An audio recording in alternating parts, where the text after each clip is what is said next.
말씀 나누겠습니다. 창세기 4장 16절에서 26절까지 함께 봉독하시죠. 가인이 여호와의 앞을 떠나 나가 에덴 동편 노 땅에 거하였더니 아내와 동침하니 그가 잉태하여 에녹을 낳은지라. 가인이 성을 쌓고 그 아들의 이름으로 성을 이름하여 에녹이라 하였더라. 에녹이 이랏을 낳았고 이랏은 무후야엘을 낳았고 무후야엘은 무드사엘을 낳았고 무드사엘은 라멕을 낳았더라. 라멕이 두 아내를 취하였으니 하나의 이름은 아다요 하나의 이름은 실라며 아다는 야발을 낳았으니 그는 장막에 거하여 육축 치는 자의 조상이 되었고 그 아우의 이름은 유발이니 그는 수금과 퉁소를 잡는 모든 자의 조상이 되었으며 실라는 두발가인을 낳았으니 그는 동철로 각양 날카로운 기계를 만드는 자요 두발가인의 누이는 나아마이었더라. 라멕이 아내들에게 이르되 아다와 실라여 내 소리를 들으라. 라멕의 아내들이여 내 말을 들으라. 나의 창상을 인하여 내가 사람을 죽였고 나의 상함을 인하여 소년을 죽였도다. 가인을 위하여는 벌이 700일진데 라멕을 위하여는 벌이 77배이리로다 하였더라. 아담이 다시 아내와 동침하매 그가 아들을 낳아 그 이름을 셋이라 하였으니 이는 하나님이 내게 가인의 죽인 아벨 대신에 다른 씨를 주셨다 함이며 셋도 아들을 낳고 그 이름을 에노스라 하였으며 그때 사람들이 비로소 여호와의 이름을 불렀더라. 아멘. 저 7월 22일 날 중국 선교로 가기 때문에 그 전까지는 진도를 좀 많이 나가야 돼요. 그래서 그 전까지는 설교가 조금 길지도 모릅니다. 오늘 처음 오신 분들은 시험 들지 마세요. 저희 교회 설교가 이렇게 늘 길지는 않습니다. 우리는 지난 시간에 가인과 아벨의 이야기가 품고 있는 복음의 내용에 관해서 살펴봤어요. 가인과 아벨과 셋의 이야기는 단순히 형제간의 살인의 이야기가 아니라 하나님을 떠난 죄인들은 모두 다 고의적 살인자들이어서 하나도 빠짐없이 전부 다 이 땅을 유리하다 사망으로 던져져야 되는데 무죄한 의인 nothingness 아벨이 죽음으로 해서 새로운 사람으로 셋으로 부활을 하게 되는 복음의 이야기가 그 속에 담겨 있다 그랬잖아요. 그리고 성경이 가인이 아벨을 고의적으로 때려 죽인 사건으로부터 도피성으로 또 도피성에서 예수 그리스도로 어떻게 일관성 있게 이어지고 있는지에 관해서도 우리가 공부를 했어요. 그죠? 하나님은 고의적 살인자들이었던 우리 성도들을 하나님이 준비하신 레위인들의 도피성으로 피신을 시키셔서 우리를 우발적 살인자로 여겨주시는 것이며 친히 그 레위인들의 도성인 도피성의 대제사장이 죽으면 그 우발적 살인자들이 살인자의 죄명을 벗게 되는 법을 마련해서 주심으로 해서 진정한 대제사장이신 예수 그리스도의 죽으심으로 말미암아 구원받게 될 하나님의 백성들을 미리 예표하신 것을 우리가 공부를 했습니다. 그런데 그 도피성의 대제사장 직분이 아벨에게서부터 출발한 것을 여러분 아세요? 오늘은 그 대제사장의 직분이 어떻게 아벨에게서부터 시작이 되어 예수 그리스도께로 이어지게 되는지에 관해 그리고 그 제사장의 삶과 가인과 가인의 후손들의 삶이 어떻게 대주가 되어지는지에 관해 공부를 해보도록 하겠습니다. 역시 오늘도 본문 속에서 예수 그리스도를 찾아내는 거예요. 아벨은 정확하게 예수 그리스도를 예표하는 인물이에요. 예수 그리스도는 왕이요 제사장이요 선지자로 이 땅에 오신 분이죠. 맞습니까? 예수 그리스도는 하늘의 왕으로 모든 만물을 다스리는 분이에요. 근데 하나님께서 그 왕의 직분을 우리 성도들에게도 주셨다 그러죠. 우리 요한계시록 공부할 때 살펴봤잖아요. 우리는 하늘에서 하늘의 왕 노릇을 할 자들이다라고 이야기하지 않습니까? 그러니까 성도들은 그 왕의 직분을 받은 자들이에요. 따라서 성도인 아벨은 왕의 직분을 받은 자가 맞습니까? 틀립니까? 맞죠? 아벨은 교회가 아니에요. 교회죠. 교회는 십자가 이후에 생겨난 게 아닙니다. 십자가는 beyond history, 역사 위에 쓴 거예요. 쓰고 이 십자가는 전체 역사에 적용이 되는 것입니다. 그러니까 아벨은 왕의 직분을 받은 교회예요. 그리고 우리가 전에 살펴본 것처럼 아벨은 선지자였죠. 그죠? 아벨과 사가랴의 피, 선지자의 피라고 이야기하지 않습니까? 마태복음에 보면은. 그죠? 예수님도 선지자였어요. 신명기 18장 15절 보세요. 내 하나님 여호와께서 너의 중, 내 형제 중에서 나와 같은 선지자 하나를 너희를 위하여 일으키시리니 너희는 그를 들을지니라. 모세가 한 말이죠. 예수님을 가리켜 선지자라고 이야기합니다. 히브리서 1장 1절로 가보죠. 옛적의 선지자들로 여러 부분과 여러 모양으로 우리 조상들에게 말씀하신 하나님이 선지자들에게 어떤 것을 이야기하라고 시켰던 그 하나님이 마지막에 어떤 분에게 그 모든 것을 통틀어서 다 선지하게 하셨다는 거예요. 2절 보세요. 이 모든 날 마지막에 아들로 예수 그리스도로 우리에게 말씀하셨으니. 그러니까 그분이 선지자 맞죠? 그죠? 예수 그리스도는 마지막 선지자셨어요. 예수님께서는 세례 요한이 마지막 선지자였다라고 말씀하셨지만 그는 메시아를 가리키는 구약의 마지막 선지자였던 것이고 예수 그리스도는 모든 구약의 선지자들이 가리켰던 그 내용을 몸으로 삶으로 입으로 담아내셨던 온전한 선지자였단 말이에요. 예수님이. 그래서 성경이 예수님을 선지자라고 한 것입니다. 선지자들이 한 얘기가 다 뭐라 그랬어요? 메시아가 온다. 메시아가 온다. 너희들 회개해라. 메시아가 온다. 그게 선지자들이 한 이야기잖아요. 그 이야기를 그 선지자가 와서 세상에 삶으로 입으로 몸으로 담아내셨단 말입니다. 그래서 예수님을 선지자라고 하는 거예요. 선지자가 뭔지는 아시죠? 먼저선 알지. 그죠? 먼저 하늘의 비밀을 알아서 이 땅에다 인트루전 내리꽂은 사람들을 선지자라고 하는 거예요. 그리고 아벨은 제사장이었어요. 어렵게 생각하지 마십시오. 아벨은 하나님께 양의 첫 새끼로 제물을 드렸고 하나님은 그의 제사를 기뻐 받으셨다라고 성경이 기록하고 있어요. 따라서 아벨은 제사장이었어요. 우리 주님도 제사장이었죠? 히브리서 3장 1절 보세요.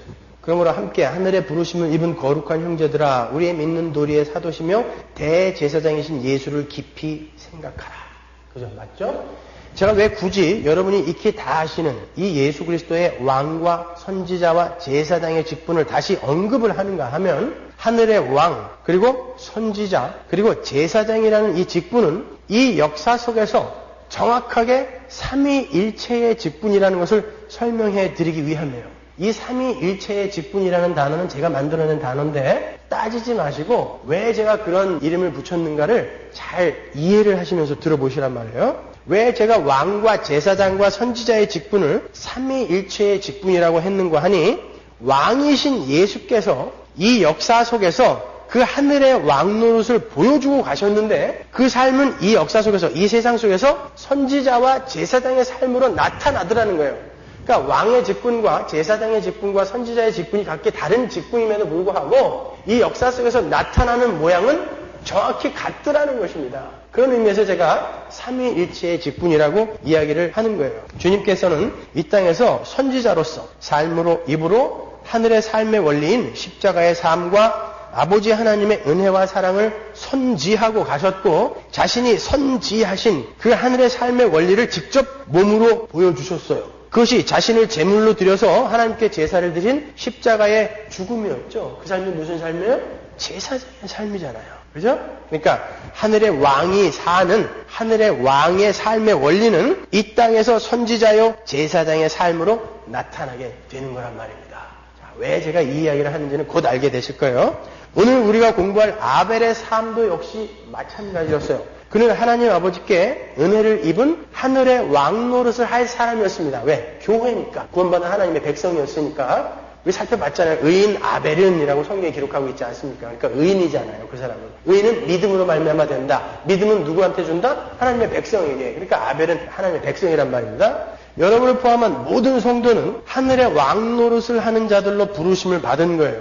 그는 하나님께 양의 첫 새끼라는 가장 좋은 제물로 제사를 드렸어요. 성경에서 가장 좋은 제물이라는 것은 자기 존재의 확장을 이야기하는 거예요. 그 말은 아벨이 자기의 가장 좋은 것으로 제사를 드렸다라는 말은 자기 자신을 하나님께 제물로 드렸다라는 말이라는 의미인 거예요. 그러니까 아벨은 자기 자신을 하나님께 드리는 예수의 제사장의 삶을 미리 산 것입니다.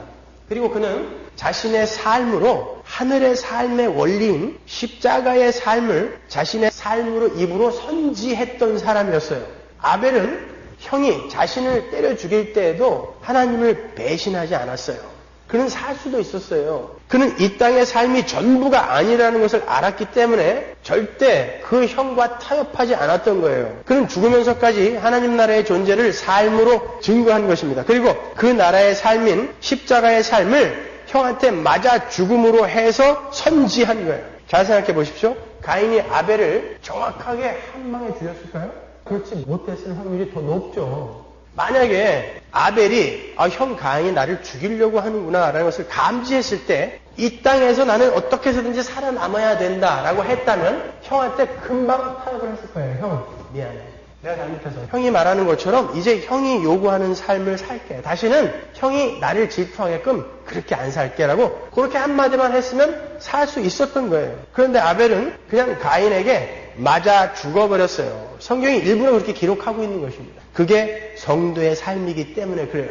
다른 모든 문제에 있어서는 양보하고 져주고 인내해주지만 하나님과 하나님 나라를 증거함에 있어서는 목숨까지도 초계처럼 여기는 삶이 바로 제사장이요 선지자의 삶입니다.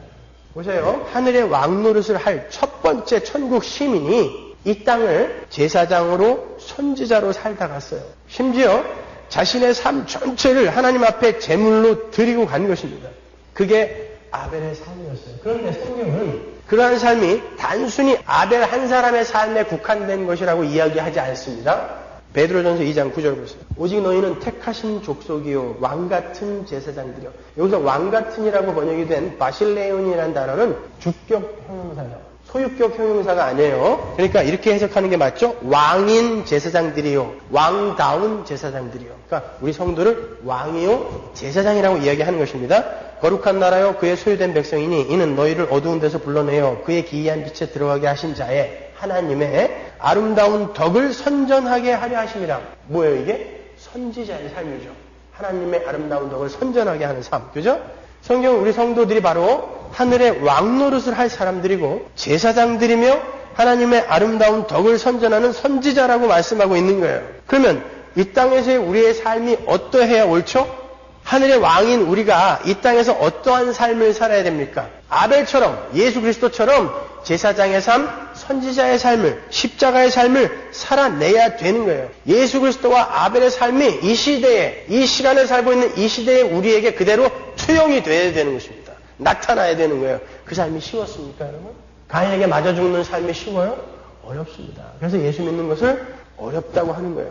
하나님 나라의 삶의 원리인 십자가의 삶의 원리를 이 땅에서 삶으로 몸으로 구현해야 하는 거예요. 그게 선지자로서의 삶인 거예요. 그리고 그렇게 자신을 죽여서 하나님의 영광을 구하고 다른 이들의 유익을 구하는 그게 뭐예요? 그 십자가의 삶이. 그게 제사장의 삶이잖아요. 나를 제물로 드려서 다른 이들의 유익을 구하는 거. 그게 예수의 삶이었지 않습니까? 그 삶이 우리의 삶 속에서 나와야 된다는 것입니다. 그 삶이 바로 아벨의 삶 속에서 나타났고 예수 그리스도는 그 삶이 이런 거야 라고 그림으로 우리에게 쭉 보여주고 가신 거예요. 그 십자가의 삶, 제사장의 삶, 선지자의 삶이 무엇인지를 쭉 보여주고 가신 거예요. 이게 바로 하늘의 왕들이 사는 모습이야 라고 보여주신 거예요. 그리고 우리는 하늘나라에 가서 천국에 가서 그렇게 살 거예요. 십자가는 어느 시점에 하나님이 우리를 구원하려고 딱 한 번 진 게 아니라 그게 하늘나라의 삶의 원리이기 때문에 우리에게 보여주신 것입니다. 우리 모두 그렇게 살라고. 하늘의 왕은 이 역사 속에서 반드시 제사장의 삶, 선지자의 삶을 살아야 한다. 이게 무슨 말인지 아시겠죠? 왜 그걸 삼위일체의 직분이라고 제가 이야기하는지? 그러면 금방 이런 질문이 들릴 거예요. 아니 예수 믿는다는 게 그렇게 손해만 보다가 가는 삶이란 말이냐? 예수 믿으면 뭐 바보 되라는 말이야? 이런 질문이 드시죠. 우리가 이 시점에서 성도의 손익계산서를 정확하게 한번 맞춰보고 넘어가도록 하자고요. 그렇게 이 땅에서 맞아 죽은 첫 번째 아벨이 하나님 나라 백성으로서 잃은 게 뭐예요? 그는 하나님 나라 백성입니다. 그 하나님 나라의 백성인 아벨이 이 땅에서 맞아 죽음으로써 잃은 게 뭐예요?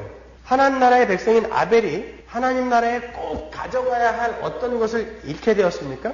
아벨이 그렇게 젊은 나이에 가인에게 맞아 죽음으로 해서 세상에게 맞아 죽음으로 해서 하나님 나라에서 기묘하게 쓸 수 있는 어떤 것을 놓쳐버렸나요?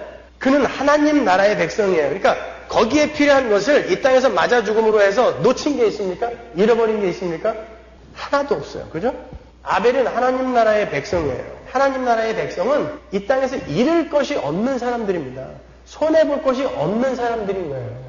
그는 하나님 나라의 백성이라는 걸 잊으시면 안 돼요. 이 땅의 백성이 아니란 말입니다. 아벨은 하나님 나라 백성이에요. 하나님 나라에서는 이 땅에서의 것들을 사용할 수가 없어요. 하나님 나라에서는 하늘의 것만이 존재해요. 따라서 이 땅에서 첫 번째로 맞아 죽은 아벨이 하나님 나라의 백성으로서 잃어버린 것은 아무것도 없어요. Nothing. 그죠? 성도가 이 땅에서 소유할 수 있는 하나님 나라의 것은 아무것도 없기 때문에 그가 하나님 나라로 돌아갔을 때에 그가 잃은 건 아무것도 없단 말입니다. 그러면 그렇게 아벨이 첫 번째로 이 세상에서 맞아 죽음으로 해서 얻은 건 뭐예요? 처음으로 맞아 죽었어요. 그죠? 처음으로 맞아 죽었더니 첫 번째 천국 백성이 됐어요. 제 1호 천국 백성이 됐잖아요. 아벨이 맞아 죽었을 때는 아담이 130세도 못 됐을 때입니다. 5장에 보면은 130세에 아담이 셋을 낳잖아요. 그러니까 아담은 그 이후로도 800년을 더 살았단 말입니다. 그러니까 첫 번째로 이 세상에서 맞아 죽은 천국 백성이 누구예요? 아벨이란 말입니다.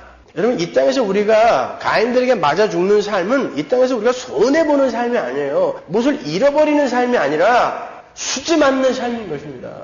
진짜 상인, 하늘의 영생을 얻는 수지 맞는 삶이라니까요. 근데 거기다 대놓고 예수 믿는 게 무슨 이렇게 손해만 보는 삶입니까? 예수 믿으면 뭐 바보가 돼야 됩니까? 이런 말을 어떻게 하냐 말이에요, 여러분. 이 땅에서 가인들에게 맞아 죽는 삶을 사는 사람들이, 성도들이 간혹 오해하는 게 있어요. 야, 올바른 신앙 양심으로 살면서 그러면 하나님이 도와줘야 되는데 하나님이 이렇게 손해를 보게 만들 수 있나? 그렇죠? 져주고 용서해주고 사랑해주고 인내해주면 우리는 이 땅에서 손해보잖아요. 이 세상의 가치관으로 보면 그 삶을 여러분이 손해보는 삶이라고 생각하면 안 된다는 거예요. 그건 아직까지도 이 땅의 것에 많은 가치를 부여하고 있다는 증거인 것입니다. 그러니까 손해라고 생각하는 거예요. 내가 이 땅에서 하늘나라에 가져갈 어떤 것이 있다라고 착각하고 있는 것입니다. 그러니까 손해라고 생각하는 거예요. 여러분이 갈 곳은 여기가 아니라니까요. 다 두고 가야 될 거예요. 우리는 이 땅에서 손해볼 게 없어요. 이 땅에 어떤 것도 하나님 나라에 가져가지 못해요. 영생 이외에는. 우리의 목표 지점은 하나님 나라예요. 따라서 여러분은 이 땅에 쌓아둘 것이 없어요. 쌓아두어서도 안 됩니다. 여러분은 하늘의 보화를 쌓으셔야 하는 분들이에요. 주님이 말씀하셨듯이. 마태복음 6장 19절 보시면 너희를 위하여 보물을 땅에 쌓아두지 말라. 거기는 좀과 동록이 해하며 도적이 구멍을 뚫고 도적질하느니라. 오직 너희를 위하여 보물을 하늘에 쌓아두라. 이 세상의 힘 쫓아다니지 말라는 거예요. 고집 꼭대기에 올라가려고 생각하지 말라는 거예요. 하늘의 보물을 쌓으라는 의미가 뭘까요? 어떤 사람들이 사기치는 것처럼 교회에 헌금 많이 하면은 그게 하늘에 쌓이나요? 차곡차곡차곡? 그래서 헌금 많이 하는 사람들도 있더라고요, 진짜로. 참 바보들이 많아요, 예수 믿으면서. 여러분 한번 생각해 보십시오. 천국에 갈 수 있는 사람이 천국에서도 남보다 더 부자가 되겠다고 이 땅에서 어떤 수단과 방법을 동원한다면 그 사람이 진짜 십자가의 복음을 이해한 사람이 맞아요? 천국에 가서도 남보다 잘 살겠다고 여기에서 교회에 헌금 왕창 해갖고 하늘나라에 보물을 쌓는다면 그 사람이 하나님의 백성이 맞습니까? 거기에도 빈부귀천의 차이가 있다면 그것이 천국이 맞아요? 이 땅에서 내가 교회에 헌금한 만큼 거기에서도 더 잘 산다면 그게 하나님 나라가 맞습니까? 근데도 바보들처럼 그 소리에 속아요. 구제비 내고 자기가 헌금 많이 하고 11조 많이 하면은 하늘의 보물을 쌓는 거라고 생각해요. 그럼 하늘의 보물을 쌓는다는 게 뭐예요? 하늘에 있는 반짝반짝 빛나는 보물을 우리가 요한계시록에서 봤잖아요. 그게 뭐죠? 우리예요. 거룩한 성 새 예루살렘. 우리. 하늘에 있는 보물을 쌓는다는 게 뭐예요? 우리가 에덴 동산에서도 잠깐 봤잖아요. 그 보물들. 우리가 보석답게 지어져 가는 것이 바로 하늘의 보물을 쌓는 거예요. 어떻게 성도가 이 땅에서 보물로 다듬어져 갈 수 있죠? 자기에게 주어진 이 땅의 것들을 자기 것으로 여기지 않고 그게 땅에다 안 쌓아 놓는 거잖아요. 하늘의 보물을 쌓는 거는 자기 것으로 여기지 않고 청지기의 삶을 살아내는 거예요. 자기 자신을 위해서 자꾸 쌓지 않고 청지기의 삶을 사는 거. 나의 것을 털어서 가난하고 억압받고 약하고 소외된 사람들을 섬기는 하늘나라의 삶의 원리, 그 삶의 원리로 사는 것을 하늘나라의 보석을 닦는다라고 이야기하는 거예요. 하늘의 보물을 쌓는다라고 이야기하는 것입니다. 그게 보석처럼 사는 거니까, 하늘나라의 삶을 사는 거니까. 그걸 손해라고 생각하시면 안 돼요. 왜 내가 뼈 빠지게 벌어갖고 왜 가난하고 억압받고 나와 상관없는 그들에게 줘야 돼? 라고 생각하면 자꾸 그걸 손해로 연결을 시킨단 말입니다. 그게 손해가 아니라니까. 그게 제사장의 삶, 그게 십자가의 삶, 그게 선지자의 삶 아닙니까? 아벨이 그렇게 살았고 예수가 그렇게 살았고 우리에게 그 삶을 요구하고 있다라니까요. 그래서 우리는 헌금을 하는 거지. 요거 계속 이렇게 차곡차곡 쌓으면 그 수첩에다 다 적어놓는 사람들이 있다. 하나님 앞에 가지고 내놓으려고 나 이만큼 했는데 이거 알고 계세요? 혹시 빠뜨린 거 없나 내가 다 적어왔어요. 이런 사람들이 있어요. 우리는 아벨의 삶을 통해서 하나님 나라 백성들은 이 땅에서 손해볼 곳이 없다라는 것을 배웠어요. 아니 그 삶은 손해보는 삶이 아니라 하나님 나라의 왕 노릇을 하게 될 성도들이 당연히 살아내야 할 비움의 삶이요. 성경은 그 삶을 선지자의 삶, 제사장의 삶, 십자가의 삶이라 부른다라는 것을 우리가 살펴봤습니다. 그래서 그러한 왕이요, 선지자요, 제사장의 삶이 어떠한 삶인지를 간파한 우리의 신앙의 선배들이 그렇게 용감하게 비움의 삶을 살다가 가는 거예요. 자기 걸 그렇게 초계같이 버리면서 하나님과 내 이웃을 섬기다가 간 것입니다. 제가 존경하는 그 브루스 라르손이라는 목사님의 책을 예전에 읽다가 제가 참 인상 깊은 대목을 발견했어요.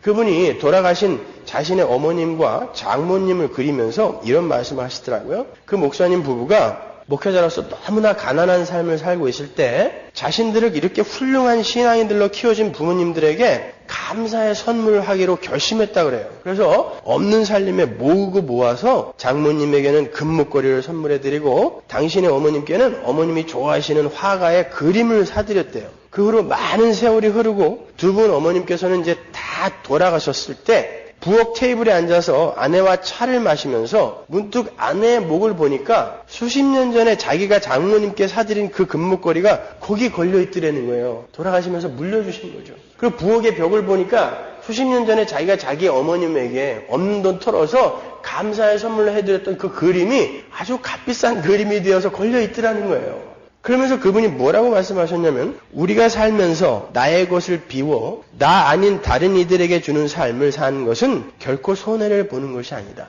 바로 그렇게 내 것을 비워 남에게 준 것만이 진짜 내 것이 되는 것이다. 자기를 위해 여태까지 자기와 자기 아내를 위해 소비한 것들은 지금 하나도 안 남아있더라는 거예요. 그게 다 어디로 갔나?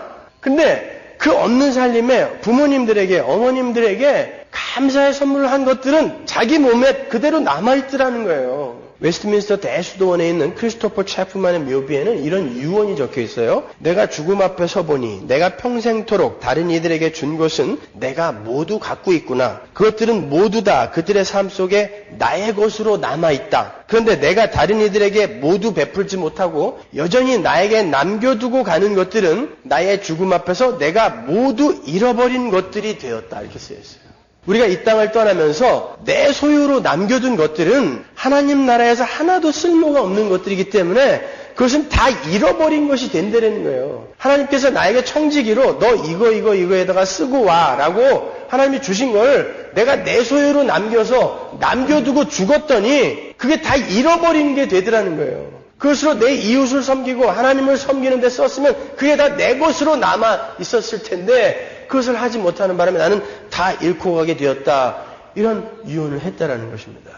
그러니까 우리가 우리 자신을 비워서 하나님과 다른 이들을 섬기는 선지자의 삶, 제사장의 삶, 다른 말로 가인들에게 맞아 죽는 삶을 사는 것은 결코 손해보는 삶이 아닌 거예요. 그것이야말로 수지 맞는 삶이고 그것이야말로 하늘의 보물을 쌓는 삶인 거예요. 그러니까 앞으로 제 설교를 들으시면서 아니 예수 믿는 사람은 다 바보로 살라는 말입니까? 이런 소리 하지 마세요. 그 삶은 바보의 삶이 아니라 하늘의 왕들의 삶이요, 제사장들의 삶이요, 선지자의 삶인 것입니다. 어떠십니까? 여러분들은 지금 자기 자신만을 위해 살면서 많은 것들을 그저 잃어버리고 계세요? 아니면 여러분의 시간과 힘과 물질을 털어서 나 이외의 다른 약한 자들을 섬기시면서 하늘의 보물을 열심히 쌓고 닦고 계십니까? 나도 먹고 살기 힘든데 아니요. 제가 말씀드렸지만 우리의 한 끼 식사의 비용이 아프리카에 있는 50인분의 식사 비용이라니까요. 우리가 99전을 내서 빅맥을 하나 사 먹는 그 99전이 아프리카에 있는 사람들 50명의 식사 비용이란 말입니다. 여러분은 언제나 물을 틀으면 뜨뜻한 물로 샤워할 수 있잖아요. 전 세계의 3%만이 그렇게 할 수 있다니까요. 여러분은 적어도 이 풍요의 땅 미국에서 아무리 못 살아도 전 세계 3% 안에 들어있는 사람들인 거예요. 그런데도 나에게 나눌 것이 없다라고 이야기하시겠어요? 끊임없이 비워내는 것입니다. 끊임없이 나누는 거예요. 자, 그렇게 이 땅에서 제사장의 삶과 선지자의 삶을 잘 살아내려 애쓰는 사람들은 가인처럼 자기를 무시한 하나님과 형제에게 질투하거나 분노하여 그들을 살해하는 살인자의 삶을 살지 않아요. 오늘 본문 19절 이하를 보시면 십자가의 삶, 제사장의 삶, 그런 삶은커녕 자기 자신들만을 위해 사는 자들이 얼마나 일관성 있는 모습을 보이는지와 하나님의 은혜를 입어서 성도의 삶을 사는 이들은 어떻게 이 땅을 살게 되는지가 아주 잘 대조가 되어 있어요. 왜 거기 갑자기 셋과 에노스가 등장하는 줄 아세요? 가인의 족보에 왜 그게 붙어 있는지 아십니까? 그걸 대조해서 교회에게 보여주시는 것입니다. 여러분이 성경을 잘 보시면 가인의 족보는 창세기 4장 오늘 본문에 딱 한 번 등장하고 끝이 나요. 그 말은 하나님은 가인의 라인, 즉 힘의 원리로 세상을 살아가는 자들에 대해서는 전혀 관심이 없다라는 의미예요. 하나님의 구속사는 오직 아벨의 라인, 즉 여인의 후손의 라인과만 관계가 있는 거예요. 그럼에도 이곳에 가인의 자손들이 기록이 되어 있는 것은 하나님의 은혜를 입지 못한 죄인들이 이 땅에서 어떻게 살게 되는지를 하나님의 교회에게 미리 보여주시려고 여기에 가인의 라인, 가인의 족보를 잠깐 등장시킨 거예요. 그렇게 성경에 단 한 번 나오는 가인의 후손들의 삶을 성경이 어떻게 묘사하는지 잘 보세요. 그들이 어떻게 이 세상을 살게 되는지 한번 잘 보세요. 하나님의 은혜가 아닌 이 세상의 힘을 추구하는 이들은 문명을 만듭니다. 16절에 가인이 놋 땅에 거한다라는 구절이 나오죠. 지난번에도 설명해 드렸듯이 놋이라는 단어의 의미는 유리하다, 방황하다라는 의미예요. 하나님께서 가인을 저주하시면서 너는 땅에서 피하여 유리하는 자가 될 것이다 라고 하셨잖아요. 그런데 가인은 놋 땅에 정착을 해버리죠. 그 말은 하나님의 말씀을 임의대로 해석해서 죄인들은 하나님의 말씀을 임의대로 해석해서 자기가 편한 쪽으로 적용을 시킨다라는 뜻도 담고 있지만 또 한 가지 아주 중요한 의미가 있어요. 하나님의 은혜를 떠난 죄인들은 아무리 성을 쌓고 정착을 한다 해도 그 삶 자체가 유리하는 삶이라는 거예요. 유리하다라는 단어의 원래의 뜻은 근거 없이 목적 없이 떠돌다라는 뜻이거든요. 공허하다라는 거예요. 그러니까 하나님의 은혜를 떠나 사는 사람들은 아무리 이 땅에서 많은 것을 소유하고 많은 돈을 벌고 많은 땅을 소유하고 많은 명성을 누린다 할지라도 그 삶은 목표 없이 근거 없이 떠도는 유랑의 삶일 뿐이라는 거예요. 하나님은 죄인들의 삶을 유랑의 삶, 공허한 삶으로 만들어 놓으신 거예요. 그게 하나님의 저주입니다. 그래서 재벌들이 간혹 자살을 하는 거예요. 다 가졌는데 왜 자살할까요? 왜 유명 연예인들이 왜 목을 매달까요, 여러분? 왜 재벌의 자녀가 사고를 가장하여 자살들을 할까요? 하나님이 우리에게 보여주시는 거예요. 그 많은 것들을 갖고 있으면 너희들 만족할 줄 알지, 행복할 줄 알지? 아니야. 그게 유리하는 삶이라니까 방황하는 삶이야. 왜? 이 땅에서 아무리 엄청난 것을 소유해도 땅 자체가 저주를 받았단 말입니다. 아담이 선악과를 따먹었을 때 하나님이 땅 자체를 저주해 버리셨다고요. 그죠? 그렇기 때문에 여기다가 어떤 것을 세워도 그것은 우리를 만족하게 만들지 못해요. 그것은 우리를 기쁘게 만들지 못하는 것입니다. 그게 바로 유리하는 자, 가인들의 삶인 거예요. 그런데 저주받은 죄인들의 삶이 이 땅에서 세상 사람들에게는 승승장구, 전도양양, 일치월장의 모습으로 보여진다는 거예요. 그게 문제죠. 많은 하나님의 백성들이 거기에 속아 넘어가요. 미혹된다니까요. 저기 가면 뭔가 있지 않을까? 자꾸 그렇게 생각한단 말입니다. 17절을 보시면 가인은 놋 땅에다가 성을 쌓아요. 17절 볼까요? 아내와 동침하니 그가 잉태하여 에녹을 낳은지라 가인이 성을 쌓고 그 아들의 이름으로 성을 이름하여 에녹이라 하였더라. 여기서 성이라고 번역이 된 이르라는 단어는 성읍, 도시라는 의미의 단어예요. 하나님의 도피성으로 피해서 하나님의 은혜를 기다려야 했던 고의적 살인자 가인은 도피성이 아닌 스스로 에녹성을 쌓는 거예요. 그게 세상입니다. 그게 율법을 따라 사는 자들이고 그게 바리새인들인 거예요. 그게 죄인들인 것입니다. 성경은 그걸 일관성 있게 이야기하고 있는 거예요. 인류 최초의 성주가 탄생했어요. 그가 성을 쌓았다라는 것은 성 안으로 도시를 건설했다는 거예요. NIV 성경에 보면 성을 쌓았다라는 어구가 building a city라고 번역이 되어 있죠. 그죠? building a city. 이 도시, city라는 단어는 라틴어의 키비스 혹은 키빌리타스라는 단어에서 파생이 된 단어예요. 같은 어원을 갖고 있는 영어 단어가 civilization이에요. 문명. 그러니까 문명이라는 단어의 어근은 도시예요. 따라서 가인이 지금 성을 쌓고 도시를 건설했다는 것은 그때부터 이미 문명이 시작되었다는 거예요. 문화가 그때부터 시작이 된 거예요. 문명이나 문화는 엄밀히 말하면 그 뿌리가 같은 거예요. 일반적으로 정신적 가치 추구의 결과가 만들어낸 것을 우리가 문화라고 하죠. 음악, 예술, 문학 이런 거. 그죠? 그리고 물질적이고 기술적인 가치 추구가 만들어낸 것을 우리가 문명이라고 해요. 그죠? 과학. 결국 문명과 문화는 하나님 없이 살아가야 하는 죄인들이 자신들을 보호하고 즐겁게 만들기 위해서 하나님 대용품으로 만들어낸 인간의 죄성을 품고 있는 거예요. 문명과 문화는. 가인이 바로 성을 쌓고 도시를 세우고 문명을 만들어낸 장본인이었어요. 한번 생각해 보세요, 여러분. 문명이 우리에게 편안한 걸 많이 갖다 주었지만 그게 진짜 여러분을 편하게 만들었나요? 여러분 1년 내내 하루에 12시간, 14시간씩 죽어라고 일해서 휴가를 어디로 가죠? 문명이 없는 곳으로 가잖아요. 문명이 없는 곳에서 1년 365일 사는 그들. 우리 부럽죠? 그 문명이 여러분에게 무슨 유익을 갖다 줬습니까? 우리는 뭔가에 자꾸 속고 있는 거예요. 죄인들은 자신들이 하나님으로부터 저주를 받았다라는 사실을 감추고 싶어요. 그래서 아담도 하나님 앞에서 숨었던 것이고 가인도 하나님 앞에서 떠나는 거예요. 그들은 저주받은 자신들의 모습을 성으로, 문명으로 감추는 거예요. 이 역사 속에서 떵떵거리며 사는 모습을 보이면서 나는 저주받은 자가 아니다라는 것을 증명하고자 하는 것이 바로 죄인들의 속성인 것입니다. 그러니까 자꾸 이 세상의 것들로 자신을 증명하려고 하는 자들은 나는 저주받은 죄인입니다 라고 외치는 꼴이 된다는 것을 잊지 마세요.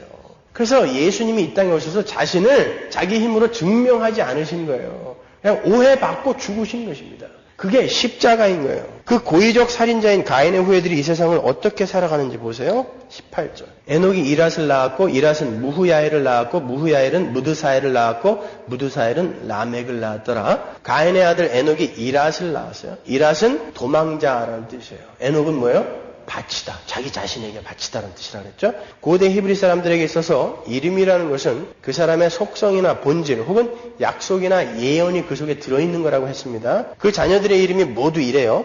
이랏이 무후야엘을 낳았어요. 무후야엘은 하나님이 치셨다, 하나님이 징계하셨다라는 뜻이에요. 무후야엘이 무드사엘을 낳았다 그러죠. 무드사엘은 무드스올이라는 뜻이거든요. 스올이 뭐예요? 지옥. 지옥의 아들이라는 뜻이에요. 이름들이 무시무시하죠. 계속해서 19절부터는 그러한 지옥의 자식들이 이 땅에서 어떻게 사는지가 잘 나와 있어요. 그러니까 18절까지에서는 가인의 자녀들의 이름을 통해서 그들이 하나님의 저주를 받은 자들임을 밝히는 거고 19절부터는 근데 그들이 이 역사 속에서는 어떻게 살게 되는지를 보여주는 거예요. 19절 보세요. 라멕이 두 아내를 취하였으니 하나의 이름은 아다요 하나의 이름은 실라며 아다는 야발을 낳았으니 그는 장막에 거하여 육축 치는 자의 조상이 되었고 그 아우의 이름은 유발이니 그는 수금과 퉁소를 잡는 모든 자의 조상이 되었으며 실라는 두발가인을 낳았으니 그는 동철로 각양 날카로운 기계를 만드는 자요 두발가인의 누이는 나아마이었더라. 무드사엘, 스올의 아들, 지옥의 아들을 낳았어요. 이 라멕이라는 자는 아주 포악하고 아나무인인 자였어요. 이름의 뜻도, 라멕이라는 이름의 뜻도 강한 자라는 뜻이에요. 그러니까 세상이 강한 자의 자리를 점유한 것이지 절대 하나님의 백성들이 강한 자의 자리에 올라서 세상을 밟을 수 없는 것입니다. 성도들은 그 강한 자들에게 맞아 죽는 삶을 사는 거예요. 보세요. 라멕이 두 아내를 취해요. 하나님께서 아담과 하와를 만드시면서 정해놓으신 일부 일처제가 여기서 깨져요. 강한 자에게서 깨지는 것입니다. 세상의 힘을 추구하는 자들은 이 세상의 것들로 자신들을 보호하려고 하고 자신들을 즐겁게 하려 하기 때문에 다다익선을 추구하죠. 그러면 짐승들이 동물의 왕국 같은 데 보면 짐승들이 배가 고파서 사냥을 할 때 얼룩말이나 들소 틈으로 들어가갖고 닥치는 대로 막 잡아 죽이는 거 보셨어요? 먹을 것만 딱 잡고 나머지 다 놔주죠. 신경도 안 써요. 인간들은요. 자기가 먹지도 못하는데 수십 마리씩 일단 잡아놓고 봐. 그게 죄인들의 속성인 거예요. 다다익선. 그러나 다다익선이라는 것은 인간들이 만들어낸 말이지 절대 성경적인 용어가 아니에요. 인간이 하나님의 뜻을 어기고 자신들의 욕심을 따라 쌓아놓는 것은 그들에게 반드시 해가 됩니다. 여러분. 라멕의 그 아내들의 이름 속에 바로 그것이 힌트되어 있어요. 라멕의 첫 번째 아내의 이름이 아다예요. 아다는 빛, 기쁨이라는 뜻이에요. 근데 두 번째 부인의 이름은 실라예요. 실라는 그늘입니다. 하나를 얻고 보니까 너무 좋아서 둘을 얻었어요. 수가 많아지면 더 좋아져야 되는데 그렇지 못해요. 빛이었던 삶에 그늘이 드리워지는 거예요. 그러니까 아다와 실라인 것입니다. 당연하죠. 하나도 데리고 살기 힘든데 둘씩을 어떻게 데리고 살아요? 많다고 좋은 거 아니에요. 무엇이든 하나님의 뜻을 어기고 자신의 욕심을 따라 얻어내어 축적한 것은 그 삶에 반드시 그늘을 가져온다라는 의미인 거예요. 그 그늘은 결국 영원한 어둠으로 이어지게 되는 거예요.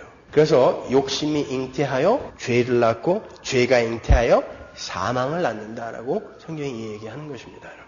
그 라멕이라는 자가 아들을 낳았어요. 그의 아들 중에 야발이라는 사람은 육축 치는 자의 조상이 됐습니다. 그 말은 그때 이미 들짐승들을 집짐승들로 육축으로 양육하고 훈련하는 기술이 있었다는 거예요. 지혜로웠다는 것입니다. 하나님이 처음부터 육축과 들짐승을 나눠주지 않았잖아요. 근데 이 지혜 있는 이 가인의 후예들이 육축을 구별을 해서 소, 양, 염소 이런 것들을 키우더라는 거예요. 그리고 아울러 그렇게 육축을 쳐서 먹거리를 대야 할 만큼 인구가 많아졌다는 뜻이기도 한 것입니다. 뭐 달랑 한 4-5명 있으면 뭐 육축을 왜 쳐요? 그냥 가끔 하나씩 잡아먹으면 되지. 육축을 쳤다라는 것은 이미 인구가 많아졌다는 거예요. 아무튼 가인의 후손에게서 낙농업이 시작된 거예요. 가인의 후손들에게 세상을 살아가는 지혜가 있었다는 것입니다. 그 동생 유발은 수금과 퉁소를 잡는 모든 자들의 조상이 되었다 그러죠. 수금, 킨노르라는 것은 현악기예요. 그리고 퉁소, 우가부는 관악기를 말하는 거예요. 가인의 자손에게서 음악과 문화가 출발한 거예요. 기분 나빠요. 그리고 두발가인이라는 아들은 동철로 각양 날카로운 기계를 만드는 자였다 그러죠. 이미 그때 청동기 철기 문화가 있었다는 것입니다. 원숭이 같은 인간들이 신석기, 구석기 막 이렇게 지내오면서 네안데르탈인 자바원이 이렇게 된 게 아니라 가인의 후손에게서 바로 청동기, 철기가 나온 거예요. 동철로 각양 날카로운 기계들을 만들었다 그러지 않습니까? 기계와 무기가 가인의 자손에게서부터 나왔다라는 거예요. 그리고 그 두발가인의 누이 이름이 나마다 그러죠. 그건 왜 써놨을까요? 이 사람은 뭐 했다라는 말도 없는데 왜 이름만 여기다가 기록해놨을까요? 나마라는 이름의 뜻은 아름답다, 예쁘다, 사랑스럽다라는 뜻이에요. 가인의 후손들은 이쁘기까지 하다라는 것입니다. 이게 다 뭐예요? 세상의 힘인 것입니다. 그 스월의 자식들, 지옥의 아들들이 이 땅을 어떻게 살아가는가 하면 힘을 소유하고 힘을 추구하고 추구할 뿐만이 아니라 소유하고 얻어내고 그 힘으로 이 땅을 아름답고 예쁘고 떵떵거리면서 당당하게 살아가더라는 거예요. 여러분 23절과 24절에 라멕의 독백을 한번 보세요. 강한 자 라멕의 독백. 라멕이 아내들에게 이르되 아다와 실라여 내 소리를 들으라. 라멕의 아내들이여 내 말을 들으라. 나의 창상을 인하여 내가 사람을 죽였고 나의 상함을 인하여 소년을 죽였도다. 가인을 위하여는 벌이 7배일진데 라멕을 위하여는 벌이 77배이리로다 했더라. 자기를 상하게 한 사람을, 이렇게 다치게 한 사람을 내가 죽였다라고 자기 아내들에게 자랑을 해요. 어떤 사람과 다툼을 벌이다가 자기가 상처를 입게 되자 이게 어디다 대고 나를 상처를 입혀? 그리고 죽였다는 걸 노래를 부르고 있어요. 라멕의 노래예요, 이게. 심지어 그 상대방이 소년이라 할지라도 그를 가차없이 때려 죽여버렸다는 것입니다. 이게 가인의 라인에 선 사람들의 삶의 방식인 거예요. 세상의 삶의 방식. 나에게 피해를 주는 사람은 말로든 행동으로든 가차없이 죽여버리는 세상의 삶의 법칙을 이야기하는 거예요. 아무리 훌륭한 문명을 이루고 문화를 발전시켜가며 춤추고 노래하고 하프를 켜고 퉁소를 불며 기계를 만들고 무기를 만들어서 다른 사람들을 정복하고 육축으로 부자가 되면 뭐합니까? 그 힘으로 다른 사람들을 죽이는 데 쓰는 것이 바로 죄인들의 삶인 거예요. 우리의 삶도 한번 돌아보자니까요. 우리가 갖고 있는 힘과 돈과 시간으로 우리가 어디다 쓰고 있냐고요, 지금. 다른 사람들을 초라하게 만들고 의기소침하게 만들고 그런데 혹시 쓰고 계시지 않으세요? 야, 나는 이만큼 갖고 있는데 너는 뭐니 도대체? 그거 죽이는 거거든요. 어디다 쓰고 계십니까, 여러분? 그리고는 뉘우치지도 않아요. 가인이 동생을 죽였는데도 하나님이 그 가인을 죽이면 벌을 7배나 준다라고 했으면 나는 정당방위니까. 왜? 나를 상하게 했으니까. 아벨은 아무것도 안 했는데 때려 죽였단 말이에요. 근데도 벌이 7배인데 만약에 정당방위로 사람을 죽인 나를 누가 복수한다면 그 벌은 77배다라고 지가 법을 만들어버렸어요. 뉘우침이 없어요. 사람을 죽이고도. 예배당 안에도 자기들의 이 색치혀로 행동으로 사람을 죽여놓고도 전혀 뉘우침이 없는 인간들이 있다니까요. 그게 예배당 안에 있는 가인들인 거예요. 가라지들인 거예요. 여러분들은 죽고 계세요? 때려 죽이고 계십니까, 여러분? 성경이 굳이 이렇게 가인의 자손들의 족보를 몇 개나마 기록을 한 것은 하나님께서 너희들 이 삶이 정말 좋아 보이냐? 라고 성도들에게 묻고 계신 거예요. 육축 치는 자의 조상되고 동철로 각양 날카로운 기계들 만들고 부자로 아름답고 이쁘게 멋지게 살아가는 이 모습이 진짜 좋게 보이냐? 그게 스월의 아들 무두사일이라니까 라고 이야기하는 것입니다. 정신 차려라고 우리에게 경각심을 불러일으켜 주시는 거예요. 그러면 아벨의 라인, 여인의 후손의 라인은 어떻게 살아야 하는가? 오늘 본문에 그 삶이 어떻게 극명하게 대조가 되어 있는지 한번 보세요. 오늘 본문을 잘 보시면 조금 의아한 부분이 나와요. 가인의 후손들의 이야기를 쭉 하다가 마지막 두 절에 셋과 에노스의 이야기를 딱 붙여놓는다고요. 5장에 가면 셋과 에노스가 또 나와요. 3절, 4절에 보면은. 근데 왜 굳이 4장에 가인의 후손 밑에다가, 그 족보 밑에다가 이 사람들 두 사람을 딱 붙여놨을까요? 25절 보세요. 아담이 다시 아내와 동침하며 그가 아들을 낳아 그 이름을 셋이라 하였으니 이는 하나님이 내게 가인의 죽인 아벨 대신에 다른 씨를 주셨다 하며 셋도 아들을 낳고 그 이름은 에노스라 하였으며 그때 사람들이 비로소 여호와의 이름을 불렀더라. 셋은 말씀드렸다시피 가인이 죽인 아벨 대신에 하나님께서 두신, 놓으신 이라는 뜻을 갖고 있다 그랬죠. 그 셋이라는 단어의 의미가 무죄한 자의 죽음으로 말미암게 되는 하나님의 라인, 하나님의 씨, 즉 부활한 성도들을 상징하는 것이 바로 셋이에요. 그죠? 다른 씨, 그 씨가 뭐예요? 갈라디아서에 보면 예수 그리스도라고 그랬잖아요. 그걸 상징하는 거라고 그랬잖아요. 그의 자손이라는 건 뭐예요? 부활한 성도들의 자손, 교회를 이야기하는 것입니다. 근데 그의 이름이 바로 에노스다 그래요. 가인의 자손들이 도시를 건설하고 기계 문명을 발달시키며 불을 쌓고 떵떵거리며 이 세상을 살고 있다는 그 진술 뒤에 아벨의 라인인 셋과 에노스가 딱 붙어있는 거예요. 에노스는 사람을 뜻하는 이쉬와 정확히 같은 어근이고 같은 뜻이에요. 그러니까 여인의 후손의 라인, 그 셋의 자손은 가인의 자손들이 강한 자로 이 땅에서 자기를 보호하기 위해 성을 쌓고 문명을 만들며 살인자들의 삶을 살고 있을 때 에노스, 사람, 티끌로 이 땅을 살다라는 것을 대조하고 있는 거예요. 셋이라는 부활한 하나님의 백성들, 예수 안에서 부활한 하나님의 백성들을 상징하는 고의 후손으로 오는 에노스가 사람, 티끌이라는 이름을 갖고 오더라는 것입니다. 강한 자인 가인의 후손의 라인에 아벨의 후손의 라인이 딱 이렇게 대조되고 있는 거예요. 근데 바로 그 약한 자, 맞아 죽는 자, 아벨, 나땡메스의 삶을 사는 그 자들이, 에노스들이 하나님의 이름을 부르더라는 거예요. 강한 자로, 각양동철로 기계 문명을 만들고 무기를 만들고 성을 쌓고 하는 그 자들은 하나님의 이름을 부를 틈이 없어. 너무 좋으니까. 근데 티끌리오 사람이요 에노스로 살아가는 그 자들만이 하나님의 이름을 부르더라라는 것입니다. 어떤 게 복이에요? 하나님의 이름을 부르는 게 복인 것입니다. 여러분 우리 주변에도 많은 것을 소유하게 됨으로 해서 하나님을 떠난 사람들이 얼마나 많아요. 바빠졌다. 그리고 내가 이 세상의 쾌락과 좋은 것들을 취할 수 있는 힘이 생겼다. 그래서 하나님을 떠나는 사람들이 얼마나 많아요. 그게 복이에요? 아니면 하나님이 저 낮은 곳으로 던져 넣으셔서 하나님의 이름을 부르지 않고는 살 수 없게끔 되어버린 그 사람들이 복입니까? 사무엘상 13장 20절 보세요. 온 이스라엘 사람이 각기 보습이나 삽이나 도끼나 괭이를 벼리려면 블레셋 사람에게로 내려갔습니다. 가인의 자손인 블레셋은 문명을 일구며 강한 자로 군림하고 있는데 하나님의 백성인 이스라엘은 삽이나 도끼나 괭이나 갈피를 나를 세우러 갈 때도 블레셋으로 가서 구걸을 하더라는 것입니다. 하나님이 이렇게 만들어 놓으셨다니까요. 세상 사람들이 우리한테 와서 구걸을 하는 게 아니라 그들은 기계 문명을 이루면서 천지 문명 속에서 잘 살고 떵떵하면서 살고 있는데 우리는 호미를 하나 갈려고 갈 때도 그들한테 가갖고 이거 하나 좀 갈아주실래요? 이렇게 살게 된다는 것입니다. 성경은 이렇게 분명하게 성도의 삶이 어떠해야 함을 이야기하고 있어요. 근데 무슨 하나님의 이름을 부르면서 그렇게 복들을 찾으세요? 기복교. 성경의 이 명쾌한 대조를 보십시오. 누가 예수를 믿으면 세상 사람들 등짝 위에 올라가서 자기를 증명하고 자기를 자랑할 수 있다라고 이야기합니까?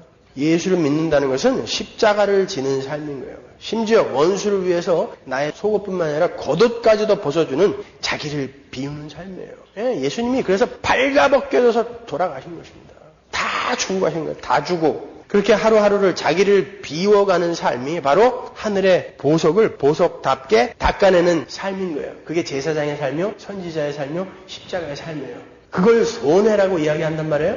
그걸 바보 같은 삶이라고 이야기한단 말입니까, 여러분? 그런데도 이런 설교를 들으시면서 나보고 바보로 살란 말입니까? 이렇게 이야기하실 거예요? 그게 보석의 삶이라니까요. 바보의 삶이 아니라 하늘의 보석을 쌓는 삶. 그게 정말 행복한 삶이에요. 한번 해보세요. 이게 나를 지켜줄 것이라고 생각하고 이걸 놓지 못하고 부들부들 떨고 있으니까 지금 여러분들이 이렇게 불안한 것입니다. 그럼 한번 놔보시라니까요. 그리고 하나님이 여러분을 어떻게 끌고 가시는가를 경험하셔야지 내가 만들어 놓고 내가 쌓아놓은 이걸 붙들고 이게 날 지켜줄 거야 하는 사람을 우리가 성도라고 하지 않는단 말입니다, 여러분.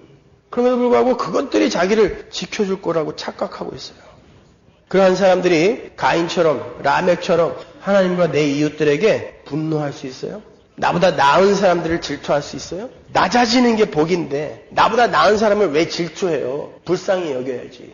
아직도 나보다 더 두각을 나타내고 있고 나보다 더 자랑스럽고 인기가 있다면 그 사람 덜 낮아졌다라는 거거든요. 아직 안 숨었다라는 것입니다. 근데 왜 그걸 질투하냐고요? 그게 질투할 게 아니라 불쌍히 여길 거란 말입니다. 그 사람 아직 십자가 진 사람 아니지 않습니까? 근데 왜 질투를 해요, 그 사람을? 왜 그 질투를 분노로 끌고 가고 왜 그 분노를 살인으로 끌고 가십니까? 그냥 뒤에서 뒷담화로 죽여버리잖아요. 그 살인이라니까요.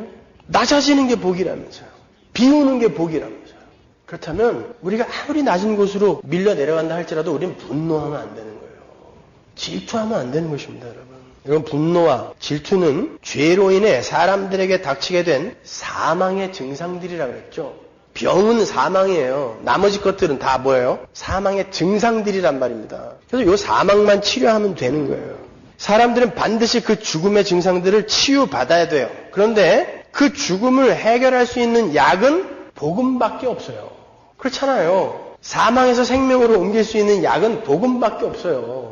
여러분들이 다른 방법들을 거기에 동원하시면 안 되는 거예요. 여러분이 진정 복음을 아시는 분들이라면 여러분은 이미 그러한 질투와 분노에서 치유를 받으신 분들이에요. 근데 아직까지도 그 복음이 명확히 확실하게 내 안에서 각인이 되지 않은 사람들은 자꾸 흔들리는 거죠. 질투도 하고 분노도 하고 흔들리는 거예요. 근데 자꾸 복음을 듣고 그래서 평생에 듣던 말씀 계속 얘기해 주세요. 또 얘기해 주세요. 또 얘기해 주세요. 그러는 거예요.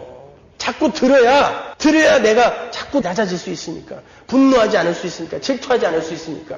거기서 사명이 치료가 되는 거라니까요. 따라서 우리가 질투와 분노에서 벗어나 더 이상 다른 이들을 살해하는 삶을 살지 않을 수 있기 위해서는 복음을 잘 공부하시고 확실하게 이해하시면 되는 거예요. 그런데 많은 이들이 분노와 질투라는 이런 증상을 나타내는 그 죽음이 해결되었다는 것을 망각한 채 자꾸 그 증상들을 치료하려고 노력을 해요. 그 증상의 치료의 방법으로 등장한 것이 소위 말하는 내적 치유라는 거예요. 기독교에는 분명 치유가 있습니다. 힐링이 있어요. 그러나 그것은 그 치유는 복음에 의한 사망의 치유예요. 그 사망이 치유됨으로 해서 다른 증상들이 아무것도 아닌 것이 되어지는 것이 기독교 안에서의 치유인 거예요. 그런데 어떤 사람들은 그러한 질투나 분노가 사람이 갖고 있는 상처에서 기인한다라고 이야기를 하죠. 그래서 거듭난 사람도 내적 치유라는 것을 통해서 그 상처를 치유받아야 건강하고 행복한 삶을 살 수 있다고 우겨요. 그들은 복음으로는 죄를 용서받는 것이지만 이 땅에서 성도가 상처를 치유하고 행복하게 살기 위해선, 우울하지 않게 살기 위해선 다른 방법이 더 필요하다라고 이야기하는 거예요. 여러분도 많이 보셨을 상한 감정의 치유라는 책의 저자인 데이비드 시멘즈나 플러신학교의 크래프트 교수 같은 사람들이 내적 치유의 선봉장들이에요. 한국 교회에 그 내적 치유 열풍이 아주 오래도록 불고 있어요. 여러분 정말 우리 성도들이 이 땅에서 상처를 치유하고 행복하게 살기 위해서 복음 이외의 세컨드 블레싱이 필요합니까? 예수의 십자가는 그렇게 무언가 다른 방법으로 남은 상처를 치료해야 할 만큼 부족한 것이었나요? 그 사람들이 주장하는 치유의 방법을 간략하게 요약해보면 그들은 성도의 삶 속에서 분노를 유발시키는 상처라는 것이 발견이 되면 먼저 그들은 그 상처가 어디로부터 왔는지를 추적해 올라가죠. 그 사람의 상처는 과거의 어느 시점에 어떤 인물이나 어떤 사건으로부터 시작된 것이기 때문에 그 사건이나 그 인물과의 관계의 회복을 통해 상처를 치유한다는 거예요. 그래서 내적 치유 집회에 가보면 전부 자기 부모, 형제, 친척 이런 사람들이 자기에게 어떤 잘못을 했는지를 막 기억해내야 돼요. 억지로 기억해내야 돼. 어떤 사람이 강사님 저는 도저히 제 부모님에게서 우리 친척에게서 받은 상처를 기억할 수가 없는데요. 그러면 그 사람은 아주 불성실하고 참여정신이 결여된 사람으로 낙인이 찍히죠. 분명히 있는데 저 왼수가 노력을 안 해갖고 기억을 못하는 거라고 이야기를 한단 말입니다. 그래서 그곳에 가면 반드시 나의 과거에 있었던 생각하고 싶지 않은 사건이나 인물들을 떠올려야 돼요. 그리고 여태까지는 아무것도 아니었던 것 같았던 것을 그게 혹시 상처였나? 이렇게 오히려 상처를 만들어 가요. 그리고는 모든 잘못을 그 인물이나 사건에게 책임 전가를 시켜버리는 거예요. 다 그 사람으로부터 온 것이지 네 거 아니다라는 것이죠. 예를 들어서 항상 거절감에 시달리며 조금이라도 자신이 거절을 당했다고 느끼게 되면 분노를 참지 못하는 사람. 그거는 죄인들이 누구나 다 그러는 거예요. 가인들이기 때문에. 그럼에도 불구하고 그 사람은 그 사람의 부모가 항상 거절감을 느끼게 만들어서 그렇게 되었다라는 식의 문제 제기를 하죠. 그래서 그 사람이 그 거절감에서 오는 분노에서 벗어나기 위해서는 반드시 아버지를 용서해야 된다라는 식이에요. 그러한 책임 전가의 방법이 나은 이단이 바로 귀신론을 주장하는 베레아파 사람들이에요. 김기동 씨의 귀신론. 그들은 예수를 믿는 사람들에게 일어나는 모든 질병이나 사건들을 전부 귀신의 탓으로 돌리죠. 감기도 귀신, 치질도 귀신, 안질도 귀신. 그래서 안경 쓴 사람들은 전부 귀신 들린 사람들이에요. 거기서는. 책임 전가예요. 그 모든 죽음의 증상들의 원인은 과거 어떤 인물이나 사건에서 기이한 것이 아니라 에덴 동산에서 기인한 것이라니까요. 우리가 봤잖아요. 에덴 동산에서 아담과 하와가 선악과를 따먹고 하나님의 은혜를 떠나 사망으로 떨어지게 되었을 때에 우리에게 그 사망의 증상들이 생겨나기 시작하는 거예요. 다 우리 거라니까요. 따라서 우리가 해야 할 것은 그 에덴 동산에서의 불순종이지 우리 인생 속에서의 어떠한 사건이 아닌 거예요. 그 모든 증상들은 우리의 부모나 귀신들이 준 게 아니라 아담의 자손인 우리 거예요. 왜 나의 잘못을 남에게 전가시킵니까? 다 내 거라니까요. 내적 치유를 주장하는 사람들의 치명적인 오류는 가계에 흐르는 저주론이에요. 여러분 정말 저주가 족보를 타고 흘러가나요? 그들이 근거 구절로 삼고 있는 구절 중에 대표적인 구절이 출애굽기 20장의 십계명장이죠. 하나님께서 당신을 미워하는 자들에게는 죄를 갚되 아비로부터 3, 4대까지 갚으신다고 그랬고 당신을 사랑하는 자에게는 1000대까지 은혜를 베풀겠다고 하셨다라는 거예요. 그러니까 족보를 타고 가계에 저주가 흘러내린다는 것입니다. 이런 구절을 아직도 문자적으로 해석하는 바보들이 있나요? 이게 사실이라면 왜 셋의 후손에서 노아밖에 살아남지 못해요? 1000대까지 복 주신다면서. 왜 노아의 후손에서 셈만이 선택을 받죠? 왜 셈의 후손에서는 아브라함만 선택을 받습니까? 1000대까지 받는다면서요. 왜 하나님의 마음에 합한 자라는 다윗의 후손 압살롬은 어떻게 된 거예요? 그러면 1000대까지 은혜 안 주시지 않습니까? 그리고 하나님을 사랑하지 않는 자들에게 내려지는 하나님의 저주가 정말 자손 3, 4대까지 미칩니까? 예레미야 31장 29절 보시면 그때 그들이 다시는 이르기를 아비가 신포도를 먹었으므로 아들들의 이가 시다 하지 아니하겠고 신포도를 먹는 자마다 그 이가 심같이 각기 자기 죄악으로만 죽으리라. 하나님은 분명 아비가 신포도를 먹었다고 아들들의 이가 신 일이 없을 거라고 말씀하세요. 근데 무슨 가게에 흐르는 저주가 있어요. 각기 자기 죄악으로만 죽으리라. 이게 하나님의 말씀이에요. 자기의 죄를 조상이나 귀신에게 전가하시면 안 돼요. 그 구절은 제가 3년 전에 교리 설교를 했을 때도 잠깐 언급을 해드렸지만 하나님의 한량없는 그 은혜를 강조하기 위해서 쓰인 히브리 사람들의 문학 기법일 뿐이에요. 만일 하나님의 저주를 받은 부모님에게서 난 자식은 절대 하나님의 저주를 피할 수 없다면 그러면 여러분들은 뭐예요? 어떻게 구원받으신 거예요 도대체? 믿지 않는 부모님들에게서 난 여러분은 어떻게 된 거냐고요? 생각을 해보시란 말이에요. 로마서 8장 1절 보세요. 그러므로 이제 그리스도 예수 안에 있는 자에게는 결코 정죄함이 없나니 이는 그리스도 예수 안에 있는 생명의 성령의 법이 죄와 사망의 법에서 너를 해방하였습니다. 여러분 예수 그리스도 안에 있는 전체 성도는 모든 저주에서 다 풀려난 거예요. 상처? 그런 거 없어요. 여러분에게 남아있는 저주가 없습니다. 그러면 도대체 우리에게 분노를 일으키는 상처라는 게 뭐예요? 여러분 상처가 뭡니까? 예를 들어서 어떤 여자분이 어린 시절에 강간을 당해서 평생을 그 상처 때문에 분노와 우울증 속에서 살았다고 한번 해보자고요. 그런 이야기 많이 들으셨죠?